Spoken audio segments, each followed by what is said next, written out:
E3 2015 hasn't started yet, and we're already knee-deep in announcements, leaks, and wild fan theories. It can be a challenge to keep one's anticipation in check. Our shortlist ended up at around 20 games we were dying to play at E3, and cutting half of them was excruciating. This looks to be an incredible show with a pleasantly diverse lineup, so we focused more on games that had a lot to reveal. Games that we don't just want, we need.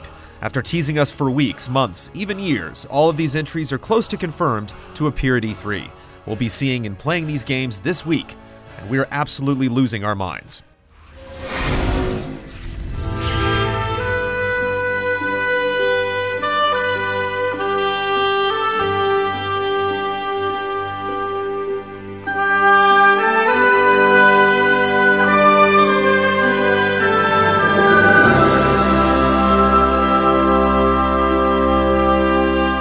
The Last Guardian was announced 6 years ago, and today it feels more like an idea, or a fantasy. A punchline even. But let's remember what we're talking about exactly.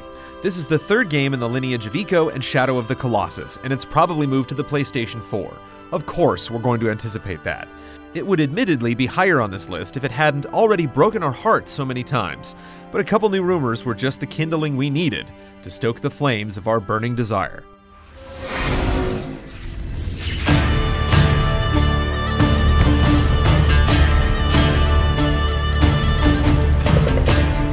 Naughty Dog's flagship has a long history of nailing its E3 presence. Just when you think you've seen it all, they always manage to unveil something beautiful and groundbreaking, setting the graphical bar high and then climbing over it. With many years of success in its holster, Drake's adventures carry a critical weight, a standard of excellence. However, each time we've considered their games on a guaranteed course for quality that can't achieve more hype, they've hit us with something we didn't see coming. With this being Nathan Drake's first appearance on the PS4, and potentially his last E3, we can only expect the unexpected.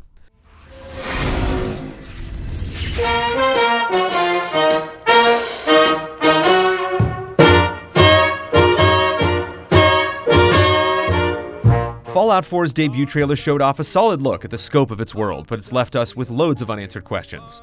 Will Dogmeat be a more integral part of the scavenging? Will we actually take the role of a speaking protagonist? Will the divisive VATS combat return or be replaced with something new? Since this is the developer's first title since Skyrim, any advancement could carry over to the next Elder Scrolls game as well. But for now, we're eager to tune into some great tunes on our Pip-Boy and set out across a new section of Wasteland.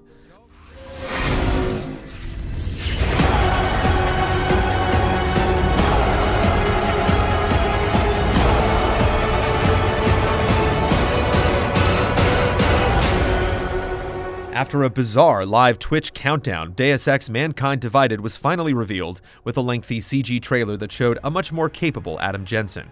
While this set the tone, we can't wait to see the game in motion and how Jensen has upgraded his augmentations. Details have been scarce regarding the Deus Ex universe, a promised ongoing, expanding, and connected world across multiple storytelling mediums. Considering Mankind Divided is confirmed for Square Enix's press conference, we may finally get the answers we're searching for.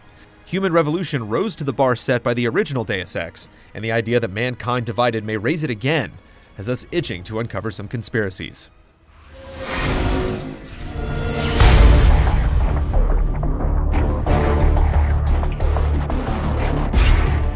Surviving a Metal Gear game's development is excruciating. After the standalone prequel Ground Zeroes and the Kojima controversies, at long last we recently got hands-on time with MGS5, and it is glorious. Every weapon, soldier, and animal in the vast worlds you explore can be recruited to the cause of restoring Big Boss to prominence.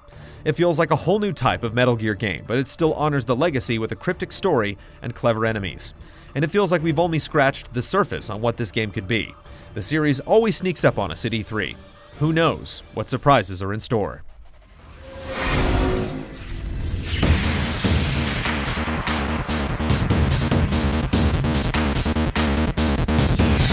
There was a brief, depressing period of time when we didn't think there would be another Street Fighter until 2018.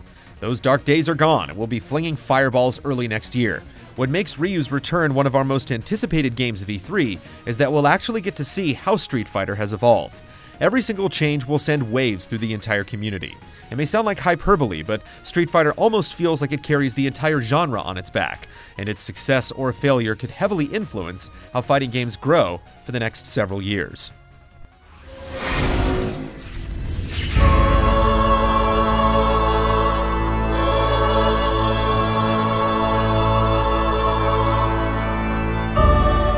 Dark Souls 3, though at this point little more than a string of convincing leaks, should have a good showing at E3.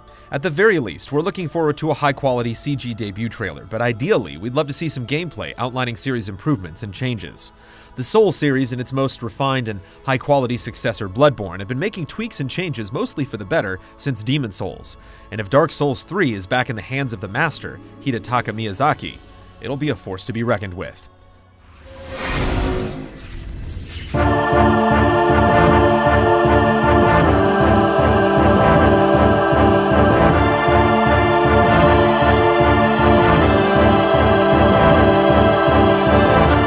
It's been a long and bumpy road for Kingdom Hearts fans. The last game to premiere on a console in the series was over a decade ago.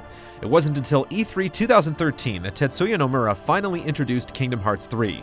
Fans around the world cheered at the brief sight of Sora in a tech demo and teaser trailer. Since then, Kingdom Hearts 3 has remained mostly in the dark. But with the possibility of it showing up at this year's E3, our excitement is getting out of hand. We're ready to see Sora, Donald, and Goofy finally make the jump to current-gen hardware along with new worlds, including possible Marvel and Star Wars locations, new characters, and the end of the long-running Xehanort saga. It's a dream come true.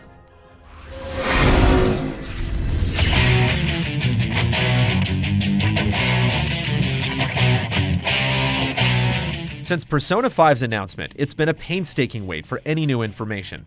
February's stellar gameplay trailer only made the wait that much more difficult. While Shin Megami Tensei reveals are usually reserved for Japan, we're optimistic that Sony recognizes the potential of its exclusive and has found a way to convince Atlus that the game should have a presence at E3. With reports indicating that Persona 5 is still coming out this year in both Japan and North America, it's possible that this could be one amazing show.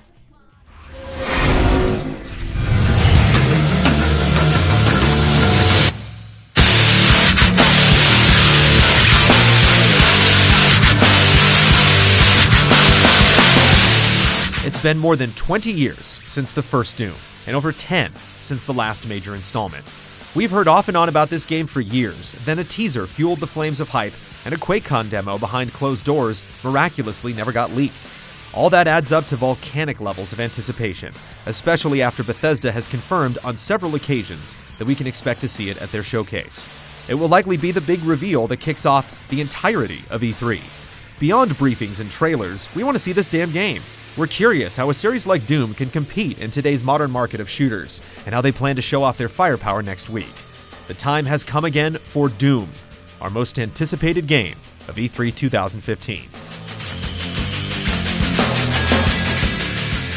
If you missed it, check out our Countdown to E3 series, starting with Electronic Arts, that covers the biggest names appearing at the LA Convention Center next week. And visit our E3 Hub on YouTube for all the latest updates from the show. And don't forget to tune into our live coverage on twitch.tv/GameTrailers, Sunday evening